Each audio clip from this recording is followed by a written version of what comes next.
Hi, and welcome to our podcast for digital practices for inclusive programs.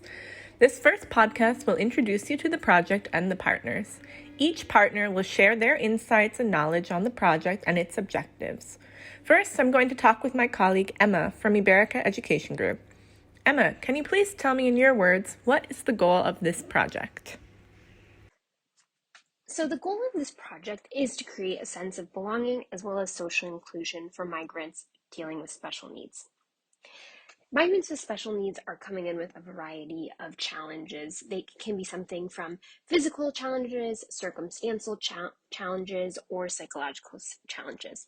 And what we want to do is we want to increase the accessibility of language learning opportunities as well as their ability to access services by improving the digital competency of the educators and trainers who are interacting with this target group.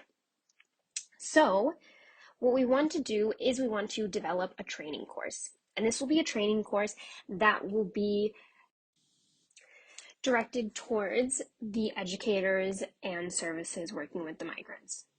Then from there, with the new tools which they've acquired, they're going to use these tools to have migrants participate in sample courses, of course, to test the effectiveness. And then once the final versions of these extra digital tools have been refined, we want to have amplifier events.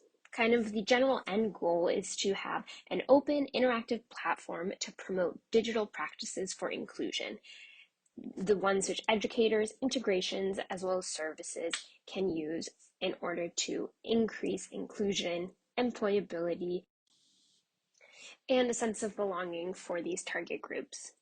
The partners working on this project are coming from Denmark, Germany, Greece, Italy, and Sweden, which are all going to be needing different sorts of resources for the different types of migrants coming into those countries.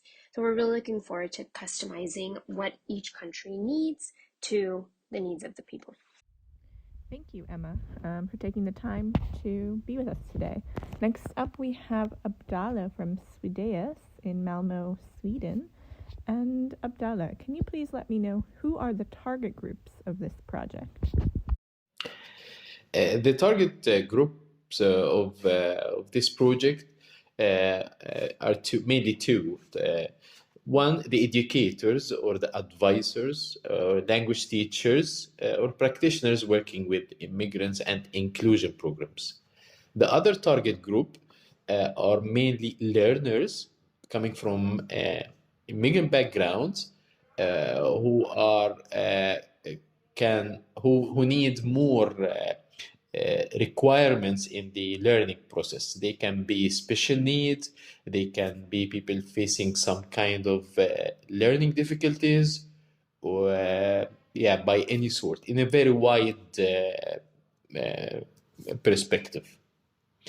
For example, in Sweden, we were going to our definition to the from the target group will be educators and practitioners working with the integration programs and inclusion in the civil society in general, with different civil society actors, who are going to work or deliver language courses through practical means or methods to migrants learning the Swedish language, who have, for example, kind of difficulties, for example, in reading process or visual, they need special visual aid in understanding text, and also to have simplified versions of language training examples on that can be used online through mobile or just the normal PC.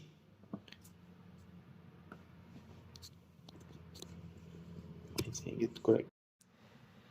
The target group, or the second target group of the project, is not only people facing learning difficulties because they need quite a bit, like special.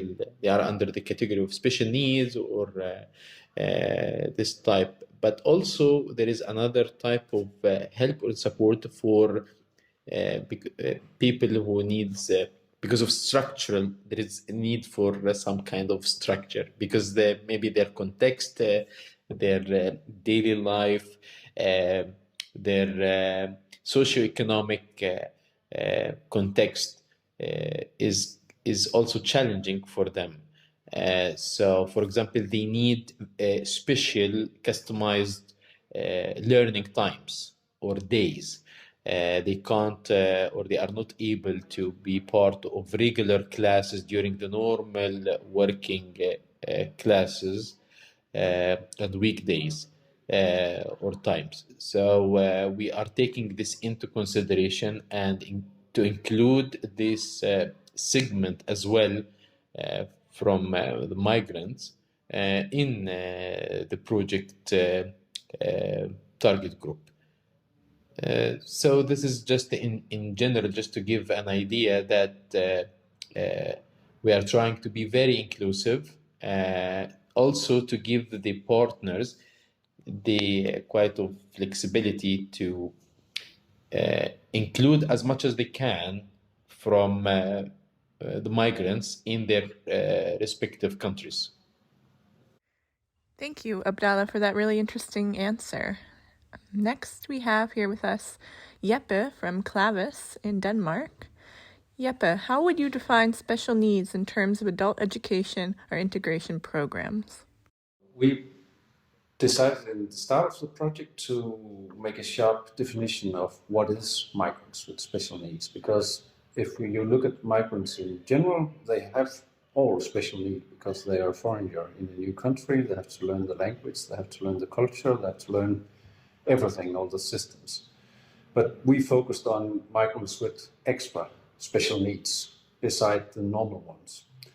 The special need can be physically disabled or mental disabled. So it's like the project is about how we can include all the people with special needs in the project. It could also be people coming with traumatic experience, which makes it difficult to join normal teaching in normal classrooms. So we hope in the project that digital tools can include them in the learning environment.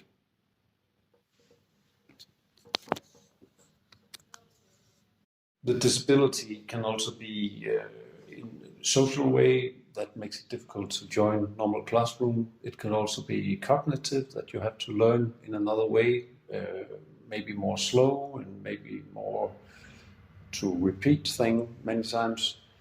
And it could also be psychological difficulties that makes it difficult to join normal classes. Thank you very much, Jeppe. The fourth question I have here for Maria from ACP, Active Citizen Partnerships in Greece. Maria, can you give an example of the kind of tools being used in this project to create inclusive programs? Hello, Jessica. Thank you for bringing up this question. I think it's really important. My name is Maria. I'm working on ACP in Athens.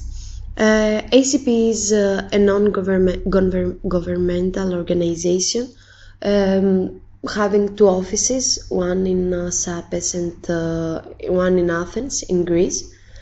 We have two main areas of working. One is digital tools and digital assistance, and the other one is the support and counseling of vulnerable groups. According to the digital tools we are using in this project, I think that one has to be mentioned is H5P content, even if we are using a lot of tools. H5P content is actually interactive activities that can be imported into a Moodle course, for example, or into a website, and can support an alternative way of learning. Digital tools are important to be mentioned also because they can make a course inclusive. That is also the base of our project. What we need to say is that when we are using these activities, we provide the chance to the teachers both to let their students test their knowledge and practice their skills. They can be used in different ways when structuring a course. Let's give you an example. For example, one of the H5P activities is dictation. Dictation is an activity when the teacher uploads a recording and the student has to write exactly what they have listened to. You can imagine, of course, that this can be very helpful in the cases that we have migrants that live for a lot of years in a country, and they can speak the language, but they lack of writing skills. So this activity can be proved very helpful for them. In general, H5P content can be proved useful in a lot of different cases and in a lot of ways, and can provide a way of learning that is alternative and inclusive. Thank you, Maria. We're really looking forward to seeing what's created in this project. And last but not least, we have Giulia from CESIE in Palermo, Italy. Giulia, what is the significance of a transnational partnership in this project? What does it actually mean? Hi, Jessica, and thank you for this very interesting question. I'm Giulia from CESIE, and CESIE is a partner in this project. Well, in relation to your question, the transnational partnership in this project is crucial for the development of valuable and useful material for many reasons. First of all, as the European Commission states, education is the backbone of growth and inclusion, and there are many policies that underline these statements, stressing the importance of continuing to modernize education to make it more inclusive and up to date. So digital pedagogy is also a great tool to make education more inclusive, making it adaptable to the individual needs and problems of students. To do this, however, there is a need to improve the digital competencies of both trainers and educators and students. So having a European partnership for this project allows the exchange of good practices, competencies, skills, but also different digital tools. In fact, the comparison, the exchange of ideas, methodologies, and also experience and competencies between educators and trainers that comes from different contexts and different countries allow for the development of useful and valuable materials that better embrace the different needs of individuals.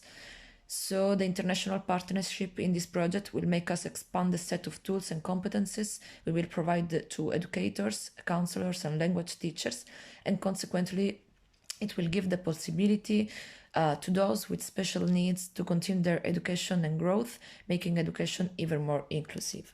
So this is why an international partnership in this project is really important. Thank you. Thank you all so much for being here with me today. It's a really great introduction to the project, and I hope everyone learned a little bit about what Digital Practices for Inclusive Programs is trying to achieve. Stay tuned for upcoming podcasts.